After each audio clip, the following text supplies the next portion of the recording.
Nous vivons une époque surprenante, intrigante, mais dans laquelle nous sommes profondément inattentifs. De nombreux signes que le prophète de l'islam Muhammad sallallahu alayhi wa sallam a prophétisé il y a plus de 1400 ans se déroulent sous nos yeux et lors des 50 dernières années. Nous allons ensemble évoquer 10 signes de l'arrivée de l'heure prophétisés par le messager d'Allah sallallahu alayhi wa sallam que nous avons pu constater ou que nous constatons à l'heure actuelle. En cette période de coronavirus, comment ne pas commencer par la maladie appelée l'épidémie, citée dans un hadith authentique rapporté par Auf ibn Malik radiyallahu anhu, où le prophète sallallahu alayhi wa sallam s'adressa à lui et lui dit « 6 signes se produiront avant la fin du monde. Et parmi ces 6 signes, une épidémie qui vous atteindra, tel le qu'as des ovins. Le qu'as est une maladie qui touche les bêtes, faisant couler leur nez, et la mort instantanée s'ensuit.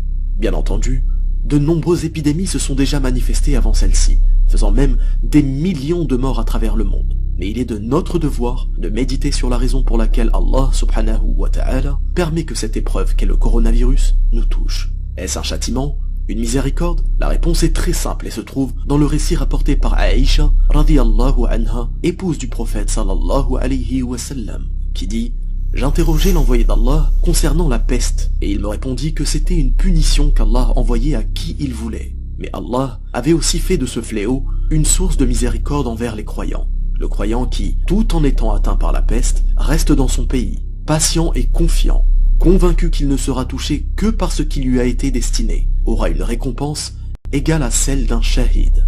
Il faut donc revenir vers le seul par qui advient la guérison, Allah subhanahu wa ta'ala. D'autre part, nous constatons quotidiennement que de nombreux musulmans vacillent entre la croyance et la mécréance, tantôt pratiquants, tantôt injustes envers eux-mêmes et envers les autres, à l'image des sectes terroristes de toute appartenance qui injustement prennent des vies innocentes. Sachez donc que le prophète sallallahu alayhi wa sallam nous a informés dans ce sens, conformément à la parole de Abu Musa al-Ash'ari radiyallahu anhu, qui rapporte que le messager d'Allah sallallahu alayhi wa sallam a dit « Il y aura avant la fin des temps des troubles tels des parties de la nuit sombre. L'homme se réveillera le matin croyant et sera le soir mécréant.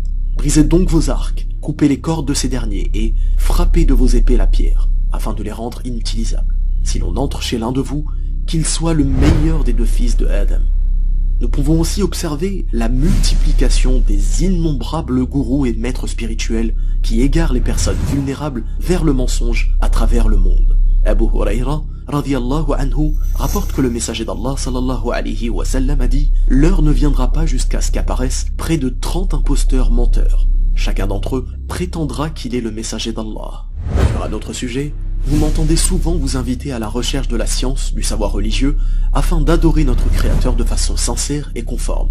Et ce conseil, je me le fais aussi à moi-même. Il peut arriver de questionner un musulman sur des sujets simples qui concernent sa foi, sans que celui-ci ne puisse y répondre. Sachez donc que le meilleur des hommes, sallallahu alayhi wa sallam, avait prophétisé cette période que nous vivons, selon la parole d'Anas ibn Malik, radiyallahu anhu, qui rapporte que le prophète sallallahu alayhi wa sallam a dit « Parmi les signes de l'heure est que le savoir disparaisse et que l'ignorance s'installe. » Aussi, Anas radiyallahu anhu rapporte que le messager d'Allah sallallahu alayhi wa sallam a dit « Il y aura dans ma communauté des gens qui rendront licite la fornication. » Et nous observons continuellement la banalisation de l'obscénité et la banalisation de l'irrespect de la femme, le fait de lui proposer une liberté illusoire qui en réalité la renferme sur des contraintes physiques pesantes et injustes. Nous vivons à l'ère où le rêve numéro 1 des gens est de devenir propriétaire, peu importe les moyens interdits et nocifs que ceux-ci comportent. Ibn Mas'ud radiyallahu anhu rapporte que le prophète sallallahu alayhi wa sallam a dit « Avant la venue de l'heure, apparaîtra, dans le sens se banalisera, l'intérêt usuraire. » Nous voyons à quel point la société de consommation dans laquelle nous vivons fait tout pour banaliser cette démarche. Cette même démarche qui engendre l'expulsion de familles entières vivant dans la rue, n'ayant plus rien pour se nourrir et ayant tout perdu. Force est de constater que nous vivons aussi à une période dans laquelle les gens n'hésitent pas à se vanter de leur mosquée et de leur beauté.